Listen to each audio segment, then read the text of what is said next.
ಯೋಗಿ ವೇಮನ ಸುಮಾರು ಪದ್ಯಗಳು ಹೇಳಿದ್ದಾರೆ. ಅತ್ರಿ ಸರ್ ಕೂಡ ಬಿಗಿನಿಂಗ್ ಅಲ್ಲಿ ಆಲ್ಮೋಸ್ಟ್ ಒಂದು 2098 ಟೈಮಲ್ಲಿ ಈ ಪದ್ಯಗಳನ್ನೆಲ್ಲ ಹೇಳೋರು.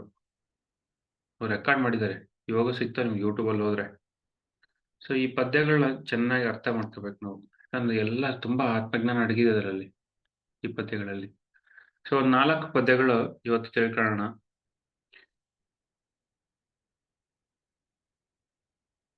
ಫಸ್ಟ್ ಪದ್ಯ ಇದು ತೆಲುಗಲ್ಲಿ ಇರುತ್ತೆ, ಕನ್ನಡಕ್ಕೆ ಟ್ರಾನ್ಸ್ಲೇಟ್ ಮಾಡ್ತೀನಿ ನಾನು. ನನಗ ಫಸ್ಟ್ ಪದ್ಯ. ಮನುಗಾನನಿ ಮಾನವನ ಮಾನನ ಮಾನವುನ ನನಗ ನನ್ನ ಮನುಜ ಮನುಜ ಲಕನನ್ನ ಸ್ವಾಬುನ ಸಿದ್ಧಿ ದೊರಕದು ತಾನಗು ಪರಮಾತ್ಮ ನಿಜಗ ಧರ್ಮವೇಮ. ಸೊ ಸ್ವಲ್ಪ ಕಷ್ಟ ಇದೆ. ಸೊ ಏನ್ ಹೇಳಕ್ ಹೊರಟಿದ್ದಾರೆ ಅಂದ್ರೆ, ನನಗ ಮನ ಗಾನನಿ ಅಂದ್ರೆ ಸ್ವಂತ ಅನುಭವ ಅಂತ ಹೇಳ್ತಾರೆ ಅವರು. ಅಂದ್ರೆ ತನ್ನನ್ನ ತಾನು ನೇನು ಗಾನನಿ, ತನ್ನನ್ನು ತಾನು ತಿಳಿದೇ ಇರ್ತಕ್ಕಂಥವನು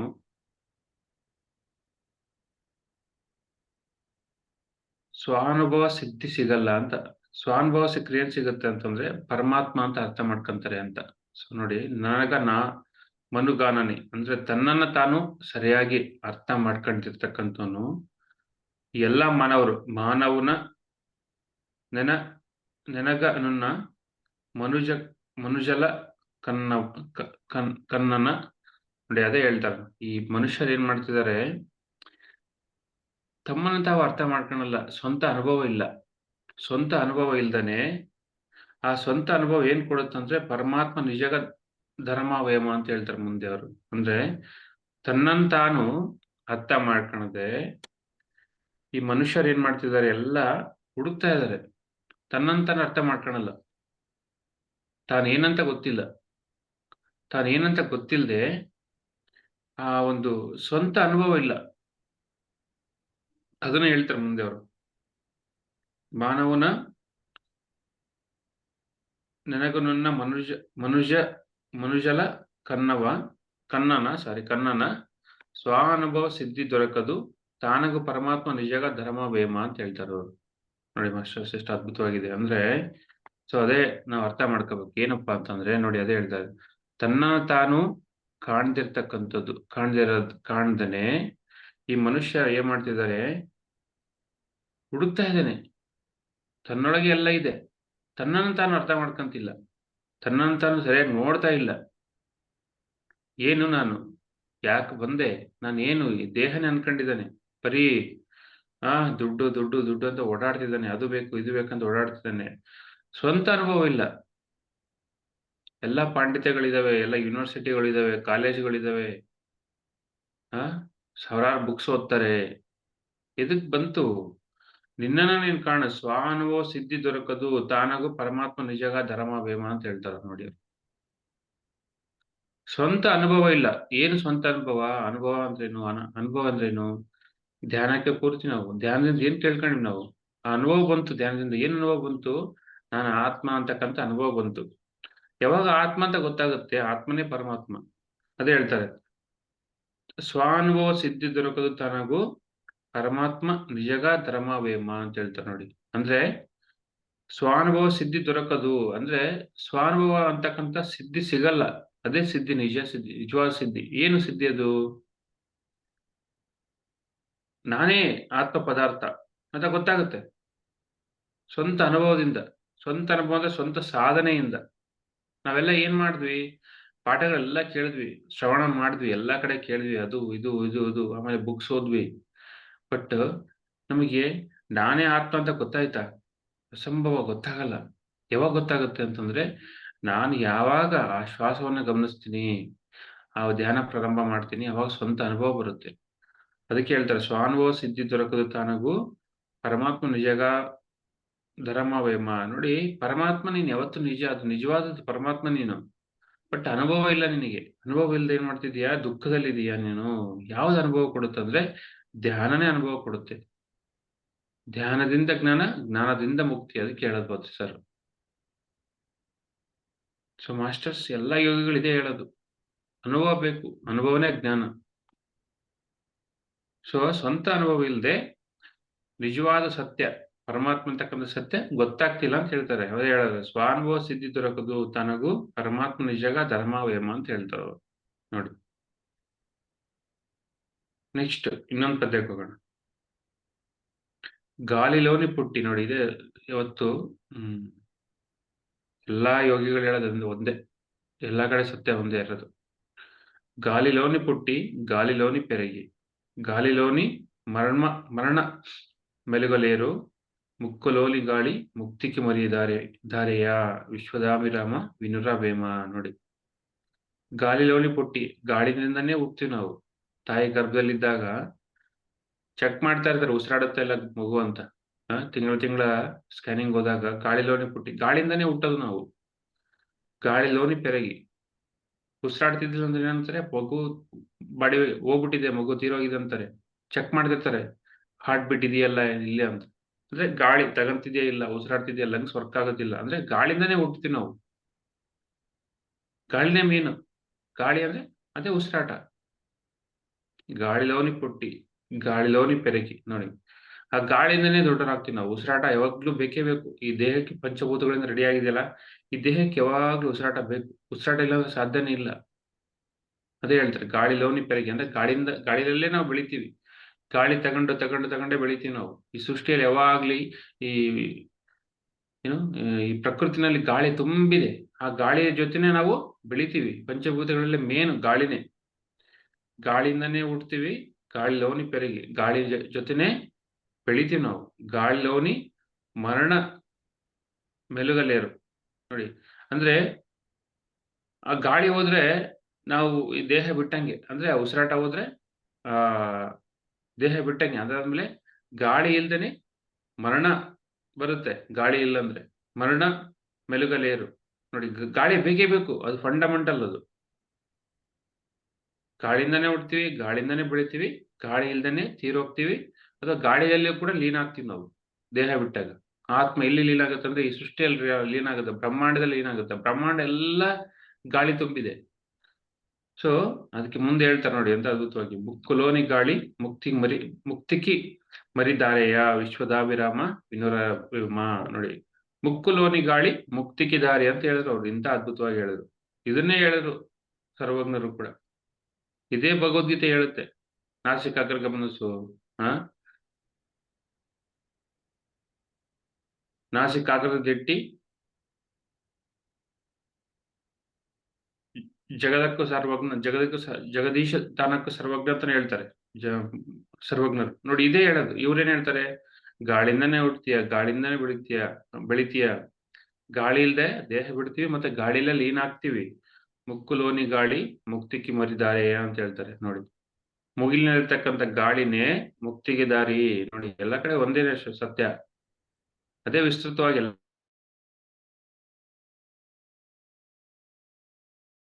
ಮುಕ್ಕುಲೋನಿ ಗಾಳಿ ಮುಕ್ತಿಗೆ ಮರಿದಾರಿ. ನೋಡಿ, ಮುಗಿಲಿನಲ್ಲಿ ನಡೀತಕ್ಕಂಥ ಗಾಳಿನೇ ಮುಕ್ತಿ ಕೊಡುತ್ತೆ ನಿನಗೆ. ಬಂಧದಿಂದ ಮುಕ್ತಿ ಕೊಡುತ್ತೆ, ಅಜ್ಞಾನದಿಂದ ಮುಕ್ತಿ ಕೊಡುತ್ತೆ, ಅಸತ್ಯದಿಂದ ಮುಕ್ತಿ ಕೊಡುತ್ತೆ.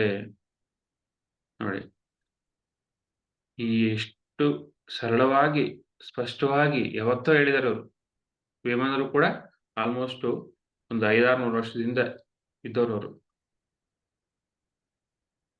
ನೋಡಿ ಮಾಸ್ಟರ್, ಎರಡು ಅಂತ ಅದ್ಭುತವಾದ ವಿಷಯಗಳು. ಒಂದು ಫಸ್ಟ್ ಏನ್ ತಿಳ್ಕೊಂಡ್ವಿ, ಸ್ವಂತ ಅನುಭವ ಬೇಕು, ಅನುಭವನೇ ಜ್ಞಾನ. ನಾನು PhD ಮಾಡಿದ್ದೀನಿ, ನನಗೆ ಆತ್ಮಜ್ಞಾನ ಇದೆ ಅಂತಂದ್ರೆ ಮೂರ್ಖ ಅಂತಾರೆ ಅವನು. ಅವನ ಪಂಡಿತ, ಅವನು ಅಷ್ಟೇ. ಏನ್ ಬೇಕು ನಮಗೆ ಅಂತಂದ್ರೆ ಸ್ವಂತ ಅನುಭವ ಬೇಕಂತ ಫಸ್ಟ್ ಪದ್ಯ ಹೇಳ್ಕೊಡ್ತು. ಎರಡನೇ ಪದ್ಯ ಏನ್ ಹೇಳ್ಕೊಡ್ತು, ಧ್ಯಾನದ ಪದ್ಧತಿ ಹೇಳ್ಕೊಡ್ತು. ಆ ಉಸಿರಾಟನೇ ಮುಕ್ತಿ ದಾರಿ ಕೊಡುತ್ತೆ ಅಂತ ಹೇಳ್ತು. ನೋಡಿ, ಎಷ್ಟು ಸರಳವಾಗಿ ಹೇಳಿದ್ರು. ಯಾವತ್ತಿದೆ ಗಾಳಿ, ಯಾವಾಗ್ಲೂ ಗಾಳಿ ಜೊತೆನೇ ಇರ್ತೀವಿ ನಾವು. ಗಾಳಿ ಇಲ್ಲದೆ ಅಸಂಭವ. ಆ ಗಾಳಿನ ಗಮನಿಸ್ಬೇಕಷ್ಟೇ. ಕೆಲಸ ಮಾಡ್ತಿದೀವಿ, ಉಸಿರಾಡ್ತಿದೀವಿ. ಮಾತಾಡ್ತಿದೀವಿ, ಉಸಿರಾಡ್ತಿದೀವಿ. ನೋಡ್ತಾ ಇದೀವಿ, ಉಸಿರಾಡ್ತಾ ಇದೀವಿ. ನಡೆದಾಡ್ತಿದೀವಿ, ಉಸಿರಾಡ್ತಿದೀವಿ. ಆ ಗಾಳಿಯಿಂದನೇ ನಾವು ಯಾವತ್ತೂ ಇದೀವಿ. ಆ ಗಾಳಿನ ಗಮನಿಸ್ಬೇಕು. ಮುಕ್ಕುಲೋನಿ ಗಾಳಿ ಮುಕ್ತಿಗೆ ದಾರಿ, ದಾರಿ ಮುಕ್ತಿಗೆ ದಾರೆಯ. ನೋಡಿ, ಮುಕ್ಕುಲೋನಿ ಗಾಳಿ, ಮೂಗಿನಲ್ಲಿರ್ತಕ್ಕಂಥ ಗಾಳಿ, ಈ ಮೂಗಿನಲ್ಲಿ ಉಸಿರಾಡ್ತಿದೀವಲ್ಲ ಆ ಗಾಳಿನೇ ಮುಕ್ತಿಗೆ ದಾರಿ ಅಂತ ಹೇಳ್ಬಿಟ್ರು ಅವರು. ನೋಡಿ ಎಷ್ಟ ಸ್ಪಷ್ಟವಾಗಿ ಹೇಳಿದ್ದಾರೆ. ಇನ್ನೂ ಹುಡುಕ್ತಾ ಇದ್ದಾನೆ ಮನುಷ್ಯ, ತನ್ನೊಳಗಡೆನೆ ಇದೆಯಲ್ಲ. 3ನೇ ಪದ್ಯ. విశ్వమెందు బ్రహ్మ విస్తరించుట కాగా వేరే బ్రహ్మమును వెదుక నెల కలిగేయందు ಗಾದೆ ತನಲೋನಿ ಬ್ರಹ್ಮము ವಿಶ್ವದಾಭಿರಾಮ ವಿನುರಾಮ. ನೋಡಿ, ಅದೇ ಇನ್ನೊಂದೇನ್ ಹೇಳ್ತಾರೆ, ಎಲ್ಲ ನಿನ್ನಲ್ಲಿದೆ ಅಂತ ಹೇಳ್ತಾರೆ. ಬ್ರಹ್ಮ ಅಂತಕ್ಕಂಥದ್ದು ನಿನ್ನಲ್ಲಿದೆ. ಏನ್ ಹೇಳ್ತಾರೆ, ವಿಶ್ವಮಂದು ಬ್ರಹ್ಮ ವಿಂಚುಟಗಾಗ ಅಂದ್ರೆ ಈ ವಿಶ್ವ ಎಲ್ಲ ಬ್ರಹ್ಮ ಪದಾರ್ಥದಿಂದನೇ ಇದೆ. ವಿಶ್ವ ವಿಸ್ತರಿಂಚುಟ ಅಂತಾರೆ, ಅಂದ್ರೆ ವಿಸ್ತರಿಸಿದೆ. ಎಲ್ಲ ಬ್ರಹ್ಮ ಪದಾರ್ಥನೇ ವಿಸ್ತರಿಸಿದೆ. ಬೇರೆ ಬ್ರಹ್ಮವನ್ನು ವೆದುಕ ನೆಲ ತೆಗೆಯಲೆಂದು. ನೋಡಿ, ಅದೇ ಹೇಳ್ತಾರೆ. ಏನ್ ಹೇಳ್ತಾರೆ, ವಿಶ್ವ ಎಲ್ಲ ಬ್ರಹ್ಮ ವಿಸ್ತರಿಸಿದೆ. ಬೇರೆ ಬ್ರಹ್ಮವನ್ನು ವೆದುಕ ಅಂದ್ರೆ ಹುಡುಕೋದು. ಬೇರೆ ಬ್ರಹ್ಮ ಅಂದ್ರೆ ಬೇರೆ ಬ್ರಹ್ಮ ನಾವು ಹುಡುಕ್ತಾ ಇದೀವಿ. ನೋಡಿ, ವಿಶ್ವ ಎಲ್ಲ ಬ್ರಹ್ಮಾಂಡ ಇದೆ, ಎಲ್ಲ ಕಡೆ ತುಂಬಿದೆ, ಬಟ್ ಹುಡುಕ್ತಾ ಇದೀವಿ ನಾವು. ಹುಡುಕ್ಬೇಡಿ ಅಂತ ಹೇಳ್ತಾರೆ ಅವರು. ವೆದುಕನೆಲ್ಲ ತಗಿಲಿ ಎಂದು ಗಾದೆ ತನಲೋನೇ ಬ್ರಹ್ಮವು. ನೋಡಿ, ಅದೇ ಹೇಳ್ತಾರೆ. ವಿಶ್ವ ಎಲ್ಲ ತುಂಬಿದೆ ಬ್ರಹ್ಮ, ಮತ್ತೆ ಅದನ್ನು ಹುಡುಕ್ತಾ ಇದೀವಿ. ಎಲ್ಲಿ ಹುಡುಕ್ತಾ ಇದೀವಿ ಅಂತಂದ್ರೆ ಬೇರೆ ಎಲ್ಲೋ ಇದೆ ಅಂತ ಹುಡುಕ್ತಾ ಇದೀವಿ. ಹೇಳ್ತಾರೆ, ತನಲೋನೇ ಬ್ರಹ್ಮವು ಅಂತ ಹೇಳ್ತಾರೆ. ನಿನ್ನೊಳಗಡೆ ಬ್ರಹ್ಮ ಇದೆ. ಈ ವಿಶ್ವ ಎಲ್ಲ ಬ್ರಹ್ಮ ಇದೆ, ಆ ವಿಶ್ವನೇ ನಿನ್ನೊಳಗಿದೆ. ನಾವೇನ್ ಅನ್ಕೊಂತೀವಿ, ಆ ದೇವರಲ್ಲಿದೆ, ಈ ದೇವರಲ್ಲಿದೆ, ಆ ದೇವರು ಮುಕ್ತಿ ಕೊಡ್ತಾನೆ, ಆ ದೇವರು ಆ ಬ್ರಹ್ಮ ಪದಾರ್ಥ ಅರ್ಥ ಮಾಡಿಸ್ತಾನೆ, ಆ ಗುರು ಅರ್ಥ ಮಾಡಿಸ್ತಾನೆ, ಈ ಗುರು ಅರ್ಥ ಮಾಡಿಸ್ತಾನೆ. ಏನೋ ತೀರ್ಥಯಾತ್ರೆಗೆ ಹೋದ್ರೆ ಅರ್ಥ ಆಗುತ್ತೆ ಆ ಬ್ರಹ್ಮಾಂಡ ಅಂತ, ಆ ಬ್ರಹ್ಮ ಪದಾರ್ಥ. ಬಟ್ ಅದೇ ಹೇಳ್ತಾರೆ ಅವರು, ತನಲೋನಿ ಬ್ರಹ್ಮವು. ನೋಡಿ, ಆ ವಿಶ್ವದಲ್ಲಿ ಏನಿದೆ, ಎಲ್ಲ ಕಡೆ ಬ್ರಹ್ಮಾಂಡ ಅಡಗಿದೆ. ಆ ಬ್ರಹ್ಮಾಂಡ ಅಂತಕ್ಕಂಥದ್ದು ನಿನ್ನೊಳಗಡೆನೆ ಇದೆ. ಮತ್ತೆ ಅದೇ ಹೇಳ್ತಾರೆ, ವಿಶ್ವಮಂದು ಬ್ರಹ್ಮ ವಿಸ್ತರಿಂಚುಟಕ್ಕಾಗ ಬೇರೆ ಬ್ರಹ್ಮನು ವೆದುಕನೆಲ್ಲ ಗಲಿಗೆಲೆಂದು ಗಾದೆ ತನಲೋನಿ ಬ್ರಹ್ಮವು. ಅದೇ ಹೇಳ್ತಾರ. ಅಂದ್ರೆ ವಿಶ್ವ ಎಲ್ಲ ಈ ಬ್ರಹ್ಮಾಂಡ ಅಡಗಿದೆ. ಹುಡುಕ್ಬೇಡ, ಹುಡುಕ್ತಾ ಇದ್ದೆ ನೀನು. ನಿನ್ನೊಳಗಡೆ ಕಲಿಗೆ ಎಂದು ಗಾದೆ ತನಲೋನಿ ಬ್ರಹ್ಮವು. ಅಂದ್ರೆ ಆ ಬ್ರಹ್ಮಾಂಡ ಏನು ಎಲ್ಲ ಕಡೆ ಇದೆ, ಆ ಬ್ರಹ್ಮಾಂಡ ನಿನ್ನೊಳಗಡೆ ಇದೆ. ಹುಡುಕ್ಬೇಡ ನೀನು. ಹುಡುಕ್ದೆ ನಿನ್ನನ್ನೇ ನೋಡ್ಕ. ಫಸ್ಟ್ ಏನ್ ತಿಳ್ಕೊಂಡ್ವಿ, ಸ್ವಂತ ಅನುಭವದಿಂದ ಏನು, ಕಣ್ಣು ಮುಚ್ಚು, ಉಸಿರಾಟ ಗಮನಿಸು, ಒಳಗಡೆ ಏನ್ ನಡೀತಿದೆ ನೋಡು. ಅಲ್ಲೇ ನಿನಗೆ ಆ ಆತ್ಮ ಗೊತ್ತಾಗುತ್ತೆ. ಆ ಆತ್ಮನೇ ಪರಬ್ರಹ್ಮ. ಸೊ ಮಾಸ್ಟರ್ಸ್, ನೋಡಿ, ಆ ವಿಶ್ವ ತುಂಬಾ ಬ್ರಹ್ಮಾಂಡ ವಿಸ್ತರಿಸಿದೆ. ವಿಸ್ತರಿಂಚುಟಕ್ಕಾಗ ಬೇರೆ ಬ್ರಹ್ಮವನ್ನು ವೆದುಕನೆಲ್ಲ ಕಲಿಗೆ ಎಂದು ಗಾದೆ ತನಲೋನೇ ಬ್ರಹ್ಮವು. ನೋಡಿ, ನಿನ್ನೊಳಗನೆ ಬ್ರಹ್ಮ ಇದೆ. ಬ್ರಹ್ಮನೇ ಆ ಒಂದು ಪದಾರ್ಥ ಅಂತಕ್ಕಂಥದ್ದು ನಿನ್ನೊಳಗನೆ ಇದೆ. ಹುಡುಕ್ಬೇಡ. ಏನ್ ಹುಡುಕ್ತೀಯ ನೀನು? ಆ ಬ್ರಹ್ಮಾಂಡ ತುಂಬಾ ವಿಸ್ತರಿಸಿದೆಯಲ್ಲ, ಆ ವಿಸ್ತರಿಸಿರ್ತಕ್ಕಂಥದ್ದು ನಿನ್ನೊಳಗಡೆನೆ ಇದೆ. ನೀನೇ ಬ್ರಹ್ಮ. ಅಹಂ ಬ್ರಹ್ಮಾಸ್ಮಿ ತತ್ವಮಸಿ. ಪತ್ರಿಸೋದಕ್ಕೆ ಎಲ್ಲರೂ ಭಗವಂತ ಅಂತ ಕರಿತಿದ್ರು. ಯಾಕೆ ಕರೆದ್ರು ಅವರು? ಆ ಭಗವಂತ ಕಾಣ್ತಿದ್ದಾನೆ ಎಲ್ಲರಲ್ಲ ಅವರಿಗೆ. ನಮಗೂ ಕಾಣಿಸ್ಬೇಕು ಬ್ರಹ್ಮಾಂಡ, ಬ್ರಹ್ಮ ಯಾವಾಗ ಕಾಣಿಸುತ್ತಮ್ಮ ಅಂತಂದ್ರೆ ಸ್ವಂತ ಅನುಭವದಿಂದ ಕಾಣಿಸುತ್ತೆ. ಸೊ ಮತ್ತೆ ಇನ್ನೊಂದು ಪದ್ಯ ಮಾಸ್ಟರ್ಸ್, 4ನೇ ಪದ್ಯ. ಏನಪ್ಪ 4ನೇ ಪದ್ಯ ಅಂದ್ರೆ, 1 ಸೆಕೆಂಡ್.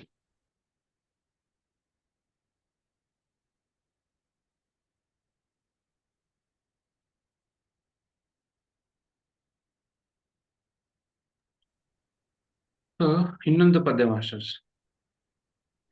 ಸಕಲ ಜೀವಯಲೊಂದು ಸಮಮುಗ ಚೂಸೆಯತನ ಕ್ರಮಮು ತಿಳಿಯನತನೇ ಯೋಗಿ. ನೋಡಿ ಏನ್ ಹೇಳ್ತಾರೆ ನೋಡಿ, ಎಲ್ಲಾ ಸಕಲ ಜೀವಯಲೊಂದು ಸಮಮುಗ ಅಂದ್ರೆ ಎಲ್ಲಾ ಜೀವಿಗಳನ್ನ ಸಮವಾಗಿ ನೋಡ್ಬೇಕು. ಚೂಸೆಯತನ ಕ್ರಮಮು ತಿಳಿಯನತನೇ ಯೋಗಿ. ಅಂದ್ರೆ ಈ ಸಕಲ ಜೀವಿಗಳನ್ನ ಸಮವಾಗಿ ಯಾರು ನೋಡ್ತಾರೋ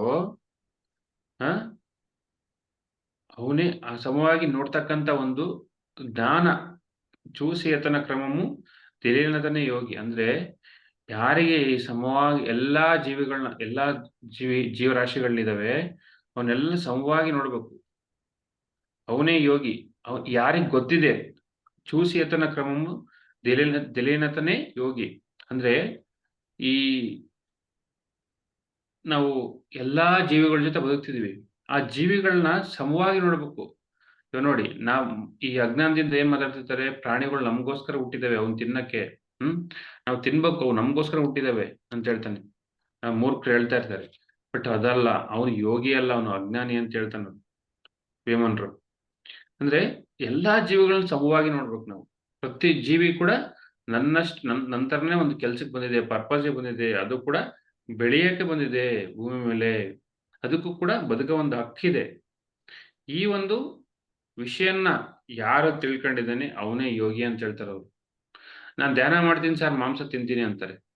ನಾನು ಪೂಜೆ ಮಾಡ್ತೀನಿ, ಚಾಮುಂಡಿ ಬೆಟ್ಟ ಹತ್ತೀನಿ, ಮತ್ ಕೆಳಗೆ ಬಂದ್ಬಿಟ್ಟು ಮಾಂಸ ತಿಂತೀನಿ ಅಂತಾನೆ. ಅವನು ಯೋಗಿ ಅಲ್ಲ. ಅವನೇನವನು ಮೂರ್ಖ. ಅವ್ರು ಚಂಡಾಲ ಅಂತಾರೆ ಅವರು ಮಾಂಸ ತಿನ್ನೋರ್ನ. ಇನ್ನು ನೆಕ್ಸ್ಟ್ ಪದ್ಯಗಳಲ್ಲಿ ಪತ್ರಿ ಸರ್ ಯಾವಾಗ್ಲೂ ಹೇಳಾರ ಆ ಪದ್ಯನ.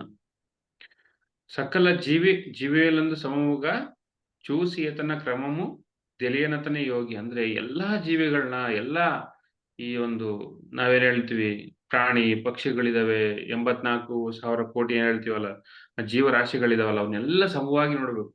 ಅವು ಕೂಡ ನಮ್ ತರನೇ ಭೂಮಿ ಬಂದಿದ್ದಾವೆ, ನಮ್ ತರನೇ ಕಲಿಯಕ್ ಬಂದಿದ್ದಾವೆ ಭೂಮಿಗೆ. ಅವು ಕಲಿತಾ ಇದಾವೆ. ಯಾವ ಪ್ರಾಣಿನೂ ಕೂಡ ನಾವು ಕಡಿಮೆ ಮಾಡ್ಬಾರ್ದು.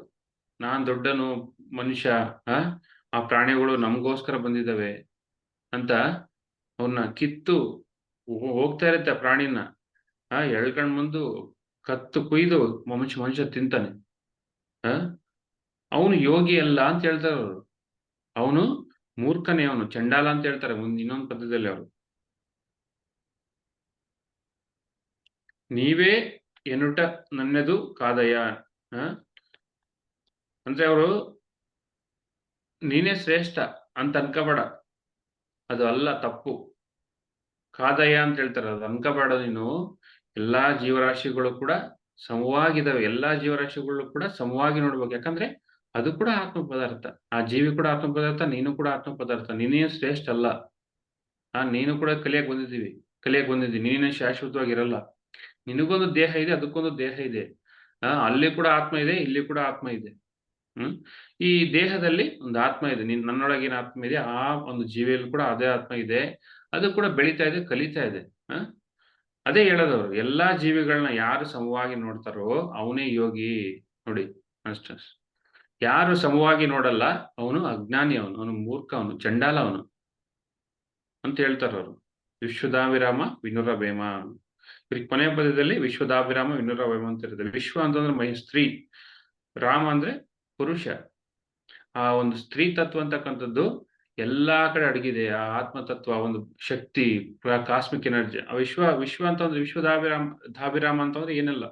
ರಾಮ ಅಂದ್ರೆ ಪುರುಷ, ವಿಶ್ವದಾಭಿ ಅಂತಂದ್ರೆ ಆ ಸ್ತ್ರೀ ಶಕ್ತಿ ಅಂತ. ಎರಡು ಒಂದು ಸ್ತ್ರೀ ಮತ್ತು ಪುರುಷ ಶಕ್ತಿಯಿಂದನೇ, ಸ್ತ್ರೀ ಮತ್ತು ಪುರುಷರಿಂದನೇ ಈ ಸೃಷ್ಟಿ ಆಗಿರೋದು. ಶಕ್ತಿ ಮತ್ತು ಆತ್ಮ ಎರಡರಿಂದ ಆಗಿರೋದು. ಅದಕ್ಕೆ ಪ್ರತಿಯೊಂದು ಪದದಲ್ಲಿ ಅವರು ವಿಶ್ವದಾಭಿರಾಮ ಅಂತ ಹೇಳೋರು. ವಿಶ್ವದ ಅಂತಂದ್ರೆ ಸ್ತ್ರೀ ತತ್ವ ಅಂತ, ಸ್ತ್ರೀ ಅಥವಾ ಕಾಸ್ಮಿಕ್ ಎನರ್ಜಿ ಅಂತ ಹೇಳ್ಬೋದು. ಅದೇ ಆಕಾಶ ಗಂಗೆ ಅಂತೀವಿ, ಚಾಮುಂಡೇಶ್ವರಿ ಅಂತೀವಿ. ಸೊ ಪ್ರತಿ ಪದ್ಯದಲ್ಲೂ ಕೂಡ ಅವ್ರು ಇದೇ ಈ ಒಂದು ಅಂಕಿತ ನಾಮ ಅಂತ ಹೇಳ್ತಿಲ್ಲ ನಾವು ವಚನದಲ್ಲಿ, ಈ ಒಂದು ಅಂಕಿತ ನಾಮ ಇರ್ತಾ ಇತ್ತು. ನೋಡಿ ಮಾಸ್ಟರ್ಸ್, ಎಲ್ಲಾ ಕಡೆ ಕೂಡ ಸತ್ಯ ಒಂದೇ, ಬೇರೆ ಬೇರೆ ತರ ಹೇಳಿದ್ದಾರೆ. ಏಕಂ ಸತ್ ಬಹುಧಾ ವದಂತಿ ಅಂತ ಹೇಳ್ತೀವಿ ನಾವು. ಅದಕ್ಕೆ ನಾವು ಅವರು ಕೂಡ ಸಸ್ಯಾಹಾರನ್ನ ಸ್ಟ್ರಾಂಗ್ ಆಗಿ ಹೇಳಿದವರು. ಎಲ್ಲಾ ಜೀವಿಗಳನ್ನ ಸಮವಾಗಿ ನೋಡಿ. ಹುಡುಕ್ಬೇಡಿ ಬ್ರಹ್ಮ ಪದಾರ್ಥ ಅಂತಕ್ಕಂಥದ್ದು ಎಲ್ಲಿ ಇಲ್ಲ. ಎಲ್ಲಾ ಕಡೆ ಇದೆ. ಅಲ್ಲಿ ಏನಿದೆ ಹೊರಗಡೆ ಇದೆ, ಅದು ನಿನ್ನೊಳಗಡೆ ಇದೆ. ಅದು ಆ ಬ್ರಹ್ಮ ಪದಾರ್ಥ ಅಂತಕ್ಕಂಥ ವಿಸ್ತರಿಂಚುಟ ಅಂತ ಹೇಳ್ತಾರೆ. ವಿಶ್ವಮೊಂದು ಬ್ರಹ್ಮ ವಿಸ್ತರಿಂಚುಟಕ್ಕಾಗ ಅಂತ ಹೇಳ್ತಾರೆ ನೋಡಿ ಅವರು. ಆ ವಿಶ್ವದೆಲ್ಲ ಹರಡಿದೆ ಆ ಬ್ರಹ್ಮ ಪದಾರ್ಥ, ಅದೇ ನಿನ್ನೊಳಗಿದೆ. ತನಲೋನಿ ಬ್ರಹ್ಮము ಅಂತ ಹೇಳ್ತಾರೆ ಅವ್ರು. ನಿನ್ನೊಳಗಡೆ ಇದೆ ಬ್ರಹ್ಮ, ಆ ಬ್ರಹ್ಮಾಂಡ ಅಂತಕ್ಕಂಥದ್ದು ಬೇರೆ ಎಲ್ಲಿ ಇಲ್ಲ. ಸ್ವಂತ ಅನುಭವ ಬರಬೇಕು. ಆ ಸ್ವಂತ ಅನುಭವ ಎಲ್ಲಿಂದ ಬರುತ್ತೆ? ನಾವು ಧ್ಯಾನ ಮಾಡದೆ ಬರುತ್ತೆ ಸ್ವಂತ ಅನುಭವ. ಅವ್ರು ಹೇಳಿದ್ದು ಇವ್ರು ಹೇಳಿದ್ದು ಕೇಳ್ತೀವಿ ನಾವು. ಇವಾಗ ಕ್ಲಾಸ್ ಕೇಳ್ತಿದೀವಿ, ಆ ಕ್ಲಾಸ್ ಇದ್ದ ಜ್ಞಾನ ಎಲ್ಲಿಂದ ಬರುತ್ತೆ ನಮ್ಗೆ? ನಾವು ಏನ್ ಮಾಡ್ಬೇಕು? ದಿನ ದಿನ ಅಖಂಡ ಧ್ಯಾನ ಮಾಡಿದಾಗ, ದಿನ ಸಾಧನೆ ಮಾಡಿದಾಗ ಸಹಜವಾಗಿ ಸ್ವಂತ ಅನುಭವ ಬರುತ್ತೆ. ಅದೇ ಜ್ಞಾನ, ಅನುಭವನೇ ಜ್ಞಾನ. ಅದೇ ಬೇಕು. ಮನುಷ್ಯ ಹುಡುಕ್ತಾ ಇದ್ದಾನೆ ಅನುಭವ ಅಲ್ಲಿದೆ ಇಲ್ಲಿದೆ ಅಂತ ಅಲ್ಲ. ತನ್ನಲ್ಲೋ ಉನ್ನತಿ ಅಂತ ಹೇಳ್ತಾರ ಅವ್ರು. ನಿನ್ನೊಳಗಡೆನೆ ಇದೆ ಅನುಭವ. ಏನು? ಅದೇ ಆತ್ಮ ಪದಾರ್ಥ, ಪರಮಾತ್ಮ ಅಂತಕ್ಕಂಥ ಅನುಭವ ನಿನಗೆ ಆಗ್ಬೇಕು. ಅದೇ ನಿಜವಾದ ಅನುಭವ ಅಂತ ಹೇಳ್ತಾರ ಅವರು.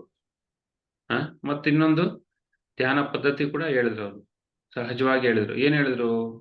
గాలిలోని పుట్టి గాలిలోని పెరగి గాలిలోని ಮರಣ ಮೆಲುಗಲೇರು ಮುಕ್ಕುಲೋನಿ ಗಾಳಿ ಮುಕ್ತಿಗೆ ಮರಿದಾರೆಯ ಅಂತ ಹೇಳಿದ್ರು ನೋಡಿ. ನೋಡಿ ಮಾಸ್ಟರ್ಸ್, ಎಷ್ಟು ಸಹಜವಾಗಿ ಅವಾಗೇ ಹೇಳಿದಾರೆ ಧ್ಯಾನ ಅಂತಕ್ಕಂಥದ್ದು. ಇದೇ ಹೇಳಿರೋದು. ಮತ್ತೆ ಏನೇನೋ ಮಾಡ್ತಾರೆ ಪದ್ಧತಿಗಳನ್ನ, ಅದು ಇದು ಅಂತ ಹುಡುಕ್ತಾರೆ. ಇಷ್ಟು ಸಹಜವಾಗಿದೆ. ನಾವು ವೇಮನ ಆಗ್ಬೇಕು. ನಾವು ವೇಮನ ಹೇಳಿದ್ ಮಾಡ್ಬೇಕು, ಪತ್ರಿಜ್ ಹೇಳಿದ್ ಮಾಡ್ಬೇಕು. ಅವ್ರು ಯಾಕೆ ಹೇಳಿದಾರ ಅಂತಂದ್ರೆ, ಎಲ್ಲಾ ಕಡೆ ನೋಡಿ ಎಲ್ಲಾ ಕಡೆ ತಿಳ್ಕೊಂಡು ಶ್ವಾಸದ ಮೇಲೆ ಗಮನ ಅಂತ ಹೇಳ್ಬಿಟ್ಟಿದ್ರು ಪತ್ರಿ ಸರ್. ನೋಡಿ ಇಷ್ಟು ಸುಲಭವಾಗಿದೆ. ಅವರು ಯಾವತ್ತೋ ಹೇಳಿದಾರೆ ಈ ಮಾತುಗಳನ್ನ. ಎಲ್ಲಾ ಯೋಗಿಗಳು ಅದೇ ಹೇಳೋದು. ಏನು? ನಿನ್ನೊಳಗೆ ನೀನು ಹೋಗು, ನಿನ್ನೊಳಗಡೆನೆ ಬ್ರಹ್ಮಾಂಡದ ತನಲೋನಿ ಬ್ರಹ್ಮವು ಅಂತ ಹೇಳ್ತಾರೆ. ನಿನ್ನೊಳಗಡೆ ಇದೆ ಬ್ರಹ್ಮ ಪದಾರ್ಥ ಅಂತಕ್ಕಂಥದ್ದು. ಅದನ್ನ ಗಮನಿಸು. ಹೆಂಗಪ್ಪ ಗಮನಿಸು ಅಂತಂದ್ರೆ, ಮುಕ್ಕುಲೋನಿ ಗಾಳಿ ಮುಕ್ತಿಗೆ ದಾರಿ, ಅದೇ ಹೇಳೋದವ್ರು. ಆ ಉಸಿರಾಟವನ್ನು ಗಮನಿಸು. ಆ ಬ್ರಹ್ಮಾಂಡ ಗೊತ್ತಾಗುತ್ತೆ, ಬ್ರಹ್ಮ ಗೊತ್ತಾಗುತ್ತೆ, ಆತ್ಮ ಗೊತ್ತಾಗುತ್ತೆ. ಆತ್ಮನೇ ಪರಬ್ರಹ್ಮ. ಎಲ್ಲಾ ಜೀವಿಗಳನ್ನ ಸಮವಾಗಿ ನೋಡು ನೀನು. ನೋಡಿ, ಒಂದು ಸ್ವಧರ್ಮ ಏನು? ಧ್ಯಾನ. ಇನ್ನೊಂದು ಪರಧರ್ಮ, ಅದು ಕೂಡ ಇದೆ ನಮಗೆ. ಪರಧರ್ಮ ಏನಂದ್ರೆ ಎಲ್ಲಾ ಜೀವಿಗಳನ್ನ ಸಮವಾಗಿ ನೋಡ್ಬೇಕು, ಸಮವಾಗಿ ಕಾಣ್ಬೇಕು. ಅದೇ ನಾವು ಮಾಡ್ಬೇಕಾಗಿದ್ದು. ಧ್ಯಾನ ಒಂದೇ ಅಲ್ಲ. ಧ್ಯಾನ ನಿನಗಾಯ್ತು. ಧ್ಯಾನ ಮಾಡಿ ಮಾಂಸದಿದ್ರೆ ಉಪಯೋಗ ಇಲ್ಲ. ಅದು ಎದಕ್ಕೂ ಬರಲ್ಲ. ಧ್ಯಾನ ಮಾಡಿ ಶಕ್ತಿ ಎಲ್ಲ ಸರ್ವನಾಶ ಆಗೋಗುತ್ತೆ. ಎಲ್ಲಾ ಜೀವಿಗಳನ್ನ ಸಮವಾಗಿ ನೋಡ್ಬೇಕು, ಸಮವಾಗಿ ಕಾಣ್ಬೇಕು. ಅವನೇ ನಿಜವಾದ ಯೋಗಿ. PSSM ಅಲ್ಲಿ ಫಸ್ಟ್ ಆ ಏನು? ಆ ಅಂದ್ರೆ ಅಹಿಂಸೆ. ಎರಡನೇ ಆ ಏನು? ಆನಾಪಾನಸತಿ. ಫಸ್ಟ್ ಏನು? ನಾವು ಫಸ್ಟ್ ಪ್ರಿನ್ಸಿಪಲ್, ಫಸ್ಟ್ ನೀ ಧ್ಯಾನ ಮಾಡ್ಲಿದ್ರು ಪರವಾಗಿಲ್ಲ, ಪ್ರತಿ ಸಲ ಹೇಳೋರು, ಫಸ್ಟ್ ನೀನು ಸಸ್ಯಾಹಾರಿಯಾಗು. ಪ್ರತಿ ಜೀವಿನ ಪ್ರೀತಿಸು, ಪ್ರತಿ ಜೀವಿನ ಕರುಣೆ ತೋರಿಸು, ಪ್ರತಿ ಜೀವಿ ಮೇಲೆ. ಅದಾದ್ಮೇಲೆ ಧ್ಯಾನ. ಮುಕ್ಕುಲೋನಿ ಗಾಳಿ ಮುಕ್ತಿಗೆ ದಾರೆಯ. ನಿನ್ನ ಅರ್ಥ ಮಾಡ್ಕ, ಸ್ವಂತ ಅನುಭವ ತಗ. ಬೇರೆಯವ್ರು ಹೇಳಿದ ಇನ್ಫಾರ್ಮೇಶನ್, ನಾನು ಇವಾಗ ಏನ್ ಹೇಳ್ತಿದ್ದೀನಿ ಅದು ಇನ್ಫಾರ್ಮೇಶನ್. ನಿನಗೆ ಅನುಭವ ಆಗ್ಬೇಕು. ನಿನ್ನೊಳಗೆ ಆತ್ಮ ಇದೆ, ಆತ್ಮಶಕ್ತಿ ಇದೆ, ಆನಂದ ಇದೆ. ಆನಂದನೇ ಬ್ರಹ್ಮ. ಅದೇ ಬ್ರಹ್ಮಾನಂದ. ಅದು ಬ್ರಹ್ಮಾನಂದ. ನೋಡಿ, ಬ್ರಹ್ಮ ಪ್ಲಸ್ ಆನಂದ ಎರಡಿದೆ. ಆನಂದನೇ ಬ್ರಹ್ಮ ಅಂತ. ಸೊ ಇದು ಮಾಸ್ಟರ್ಸ್ ವಿಷಯ. ಸೊ ನೆಕ್ಸ್ಟ್ ಮತ್ತೆ ನಾಳೆ ಇನ್ನ ಹೊಸ ವಿಷಯಗಳು ತಿಳ್ಕೊಳ್ಳೋಣ ಬೇರೆ ಮಾಸ್ಟರಿಂದ.